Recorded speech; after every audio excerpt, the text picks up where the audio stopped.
Hello दोस्तों, राधे राधे, जय माता दी। आज हम बृहस्पतिवार की व्रत कथा और विधि बताने जा रहे हैं। बृहस्पतिवार के दिन जो भी स्त्री पुरुष व्रत करें उसको चाहिए कि वह दिन में एक ही समय भोजन करें, क्योंकि बृहस्पतिवार भगवान का इस दिन पूजन होता है। भोजन पीले चने की दाल आदि करें, परंतु नमक नहीं खाएं और पीले वस्त्र पहनें। पीले ही फलों का प्रयोग करें। पीले चंदन से पूजा करें। पूजन के बाद प्रेम पूर्वक गुरु महाराज की कथा सुननी चाहिए। इस व्रत को करने से मन की इच्छा पूरी होती है और बृहस्पति महाराज प्रसन्न होते हैं। धन, पुत्र, विद्या तथा मनोवांछित फलों की प्राप्ति होती है। परिवार को सुख तथा शांति मिलती है। इसलिए यह व्रत सर्वश्रेष्ठ और अति फलदायक सभी स्त्री या पुरुष के लिए इस व्रत में सर्वश्रेष्ठ है और अति फलदायक होती है। और इस व्रत में केले का पूजन करना चाहिए। कथा और पूजन के समय मन, कर्म, वचन से शुद्ध होकर जो इच्छा हो बृहस्पति से प्रार्थना करनी चाहिए और इसकी इच्छाओं को बृहस्पति देव अवश्य पूर्ण करते हैं। ऐसे मन में दृढ़ विश्वास रखना चाहिए। आइए अब हम आपको कथा सुनाने जा रहे हैं। तो कथा को आधी अधूरी मत सुनिएगा दोस्तों, क्योंकि आधी अधूरी कथा नहीं सुननी चाहिए, पाप लगता है।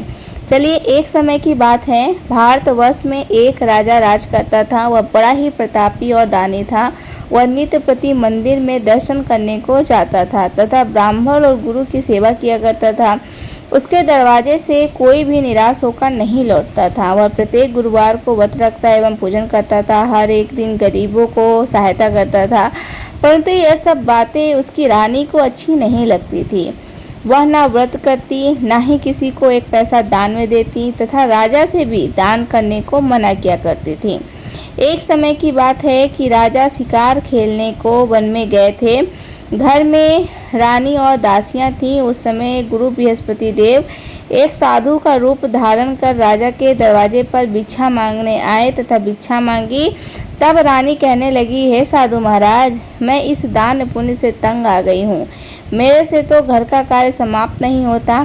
इस कार्य के लिए तो मेरे पतिदेव ही बहुत हैं। अब आप ऐसा इस प्रकार से की कृपा करें कि सब धन नष्ट हो जाए तथा मैं आराम से रह सकूं। तुम तो बहुत विचित्र हो। संतान और धन से कोई दुखी नहीं होता है, इसको सभी चाहते हैं। पापी भी पुत्र की और धन की इच्छा करता है। अगर आपके पास धन अधिक हो तो भूखे मनुष्यों को भोजन कराओ, प्यार लगवाओ, ब्राह्मणों को दान दो, धर्मशाला बनवाओ, कुआं, तालाब, बावली, बाग, बगीचे आदि का निर्माण कराओ। निर्धन मनुष्यों की कुंवारी कन्याओं का विवाह कराओ और अनेकों यज्ञादि कर्म करो। इस प्रकार के कर्मों से आपका कुल और आपका नाम परलोक में सार्थक होगा एवं स्वर्ग की प्राप्ति होगी। मगर रानी इन बातों से खुश न हुई। वह बोली, हे साधु महाराज, मुझे ऐसे धन की आवश्यकता नहीं है जिससे और मनुष्यों को दान दूं तथा जिसको रखने उठाने में मेरा सारा समय बर्बाद हो जाए। साधु ने कहा, हे देवी, तुम्हारी ऐसी इच्छा है तो ऐसा ही होगा। मैं तुम्हें उपाय बताता हूँ, वैसा ही करना। बृहस्पतिवार के दिन घर को गोबर से लीपना, अपने केशों को धोना, केशों को धोते समय स्नान करना, राजा से कहना वह हजामत करावे, भोजन में मांस, मंदिरा खाना, कपड़ा धोबी के यहाँ धुलने को डालना। इस प्रकार 7 बृहस्पतिवार करने से तुम्हारा सारा धन नष्ट हो जाएगा। ऐसा कहकर वहाँ से साधु महाराज अंतर्धान हो गए। रानी साधु के कहने के अनुसार वैसा ही किया। 3 बृहस्पतिवार ही बीते थे कि उसका सारा धन नष्ट हो गया। राजा व रानी भोजन के लिए तरसने लगे तथा संसारिक भोगों के अभाव से दुखी रहने लगे। तब राजा ने रानी से कहा, हे रानी, तुम यहाँ पर रहो, मैं दूसरे देश जाऊँ, क्योंकि यहाँ पर मुझे सभी मनुष्य जानते हैं, इसलिए कोई कार्य भी नहीं कर सकता। देश की भीख परदेश की चोरी के बराबर है। ऐसा कहकर राजा प्रदेश चला गया। वहाँ जंगल जाता तथा लकड़ी काट कर लाता और शहर में बेचता। इस तरह जीवन व्यतीत करने लगा। इधर राजा के घर रानी और दासी दुखी रहने लगी। किसी दिन भोजन मिलता और किसी दिन जल पीकर ही रह जाती। एक बार रानी और दासी के 7 दिन बिना भोजन के व्यतीत हो गए। तो रानी ने अपनी दासी से कहा, हे दासी, यहाँ पास के ही नगर में मेरी बहन रहती है। वह बड़ी धनवान है, तो उसके पास जा और वहाँ से 5 सेर बेसन मांग ला, जिससे कुछ समय के लिए गुजर जाएगी। इस प्रकार रानी की आज्ञा मानकर दासी और उसकी बहन के पास गई। रानी की बहन उस समय पूजन कर रही थी क्योंकि उस दिन बृहस्पतिवार था। जब दासी ने रानी की बहन को देखा तो उसे बोली, हे रानी, मुझे तुम्हारी बहन ने भेजा है, मुझे 5 सेर बेसर दे दो। इस प्रकार दासी ने अनेक बार कहा, परंतु रानी ने कुछ उत्तर नहीं दिया क्योंकि वह उस समय बृहस्पतिवार का कथा सुन रही थी। इस प्रकार रानी से बोली कि चलो, कोई बात नहीं बोली वो। उसके बाद क्या हुआ, दासी वापस आ गई और उसके बाद फिर उसकी बहन गई, उत्तर नहीं दिया तो वह बहुत दुखी हुई और क्रोध भी आया।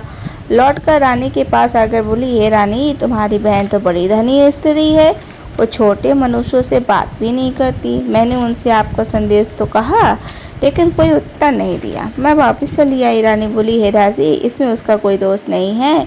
जब बुरे दिन आते हैं तो कोई सहारा नहीं देता, अच्छे बुरे का तो पता अपित में ही लगता है ना। तो जो ईश्वर की इच्छा होगी वही होगा। अब यह सब हमारे भाग्य का दोष है। इधर उस रानी ने देखा कि मेरी बहन की दासी आई थी, परंतु मैं उससे नहीं बोली, इससे वह बहुत दुखी हुई होगी। यह सोच कथा को सुन और विष्णु भगवान का पूजन समाप्त कर एवं प्रसाद पाकर वह रानी बहन के घर चल दी और जाकर अपनी बहन से कहने लगी, हे बहन, मैं बृहस्पतिवार का व्रत कर रही थी, तुम्हारी दासी गई, परंतु जब तक कथा होती है तब तक न उठते हैं न बोलते हैं, इसलिए मैं नहीं बोली। कहो दासी, क्यों गई थी? रानी बोली, बहन, मेरे घर का अनाज नहीं था। वैसे तुमसे तो कोई बात छिपी नहीं है, इस कारण मैंने दासी को तुम्हारे 5 सेर बेसर लेने को भेजा था। रानी बोली, बहन देखो, बृहस्पति भगवान सभी की मनोकामना पूर्ण करते हैं, देखो शायद तुम्हारे घर में अनाज रखा हो। इस प्रकार का वचन जब रानी ने सुना तो घर के अंदर गई और वहाँ पर उसे 1 घड़ा बेसर भरा मिल गया। तब तो रानी और दासी को बहुत खुशी हुई। दासी बोली, हे रानी, देखो, वैसे हमको तो जब अन्न नहीं मिलता तो हम रोज ही व्रत करते हैं, अगर जिनसे व्रत की विधि और कथा पूछ ली जाए तो उसे हम भी किया करेंगे।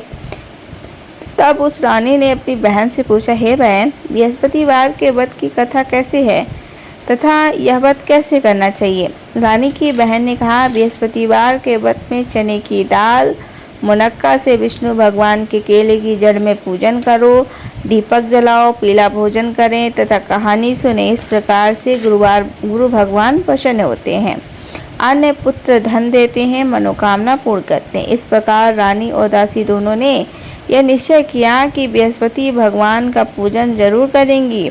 7वें दिन जब बृहस्पतिवार आया तो उन्होंने व्रत रखा, गुड़साल में जाकर चना गुड़ बिन लाई तथा चने की दाल से केले की जड़ तथा विष्णु भगवान का पूजन किया। अब भोजन पीला कहाँ से आए? बेचारी बहुत दुखी हुई, परंतु उन्होंने व्रत किया, इस कारण गुरु भगवान प्रसन्न हुए। थालों में सुंदर पीला भोजन लेकर आए, दासी को देकर बोले, हे दासी, यह तुम्हारे और रानी के लिए भोजन है, तुम दोनों करना। दासी भोजन पाकर बड़ी प्रसन्न हुई, रानी से बोली, चलो रानी जी, भोजन कर लो। रानी को इस विषय में कुछ पता नहीं था, इसलिए वह दासी से बोली, तू ही भोजन कर, क्योंकि तू तो हमारी व्यर्थ में भी हंसी उड़ाती है। दासी बोली, एक महात्मा भोजन दे गए। रानी कहने लगी, वो भोजन तेरे लिए ही दे गए, तू ही भोजन कर। दासी ने कहा, वह महात्मा हम दोनों को 2 थालों में भोजन दे गए हैं, इसलिए हम दोनों ही भोजन करेंगे साथ साथ।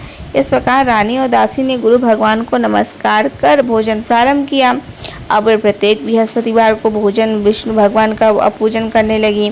बृहस्पति भगवान की कृपा से रानी और दासी के पास फिर से धन हो गया, तो रानी फिर उसी प्रकार आलस करने लगी। तब दासी बोली, देखो रानी, तुम पहले इस प्रकार आलस करती थी, तुम्हें धन रखने में कष्ट होता है, तो इस कारण सभी नष्ट हो गया। अब गुरु भगवान की कृपा से धन मिला है तो तुम्हें आलस होता है।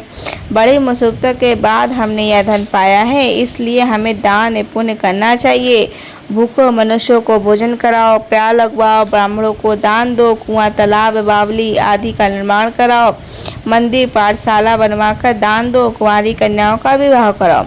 धन को शुभ धर्म कर्मों में खर्च करो, जिससे तुम्हारे कुल का यश बढ़ेगा तथा स्वर्ग का प्राप्त होगे और पितर भी प्रसन्न होंगे। तब रानी ने इसी प्रकार कार्य करना प्रारंभ कर दिया तो काफी यश फैलने लगा। एक दिन रानी और दासी विचार करने लगी, ना जाने राजा किस प्रकार होंगे, उनकी खबर नहीं मिली। तो गुरु भगवान से उन्होंने प्रार्थना की और भगवान ने रात्रि में ही राजा के स्वप्न में कहा, हे राजन, उठ, तेरी रानी तुझको याद करती है, अपने देश को चल। राजा प्रातःकाल उठा और मन में विचार करने लगा कि स्त्री जाति खाने पहनने की संगनी होती है, पर भगवान की आज्ञा मानकर वह अपने नगर के लिए चलने को तैयार हुआ। इससे पूर्व जब वह राजा प्रदेश चला गया था तो प्रदेश में दुखी रहने लगा था। प्रतिदिन जंगल में से लकड़ी बीन कर लाता, उन्हें शहर में बेचता और अपने दुखी जीवन को बड़ी ही कठिनता के साथ व्यतीत करता। एक दिन राजा दुखी हो अपनी पुरानी बातें याद करने के रोने लगा। तब जंगल में से बृहस्पति देव एक साधु का रूप धारण कर आ गए और राजा के पास आकर बोले, हे लकड़हारे, तुम इस सुनसान जंगल में किस चिंता में बैठे हो, मुझको बतलाओ। यह सुनकर राजा के नेत्रों में झल भर आया। साधु की वंदना कर बोला, हे प्रभु, आप सब कुछ जानने वाले हो। इतना कहकर साधु को अपनी संपूर्ण कहानी बतला दी। महात्मा तो दयालु होते हैं। वह उससे बोले, हे राजा, तुम्हारी स्त्री ने बृहस्पति देव का अनादर किया था, इसीलिए यह दुख तुमको भोगना पड़ा और साथ ही जिस कारण तुम्हारी यह दशा हुई है। अब तुम किसी प्रकार की चिंता मत करो, भगवान तुम्हें पहले से भी धनवान करेगा। देखो, तुम्हारी स्त्री ने गुरुवार का व्रत करना प्रारंभ कर दिया है और तुम मेरा कहा मानकर बृहस्पतिवार का व्रत करके चने की दाल, गुड़ व जल को लोटे में डाल केले का पूजन करो। फिर कथा कहो और सुनो, भगवान तेरी सब मनोकामना पूर्ण करेंगे। साधु को प्रसन्न देखकर राजा बोला, हे प्रभु, मुझे लकड़ी बेचकर इतना पैसा नहीं मिलता जिससे मैं भोजन करने के उपरांत कुछ बचा सकूं। मैंने रात्रि में अपनी रानी को व्याकुल देखा है, मेरे पास कुछ नहीं जिससे उसकी खबर तो मंगा सकूं। फिर कौन सी कहानी और कहाँ क्या करूं, वो मुझे मालूम नहीं है। साधु ने कहा, हे राजा, तुम किसी बात की चिंता मत करो। बृहस्पतिवार के दिन तुम रोजाना की तरह लकड़ियाँ लेकर नगर को जाओ। तुमको रोज से दुगना धन प्राप्त होगा, जिससे तुम भली भांति भोजन कर लोगे तथा बृहस्पति देव की पूजा का सामान भी आ जाएगा। बृहस्पति देव की कहानी निम्न प्रकार की होती है। तो दोस्तों, यह कहानी यहीं पर समाप्त होती है। जैसे बृहस्पति देव ने उसकी सारी इच्छाएं पूरी की, वैसे ही सबकी इच्छा भी पूरी करे। कथा समाप्त होने के बाद प्रसाद लेकर जरूर जाना चाहिए और कथा यहीं पर समाप्त होती है दोस्तों। और कमेंट सेक्शन में ओम भगवते वासुदेवाय लिखकर जरूर जाइएगा। चैनल पर पहली बार आए होंगे तो चैनल को सब्सक्राइब कर वीडियो को लाइक जरूर करिएगा। राधे राधे दोस्तों, जय माता दी।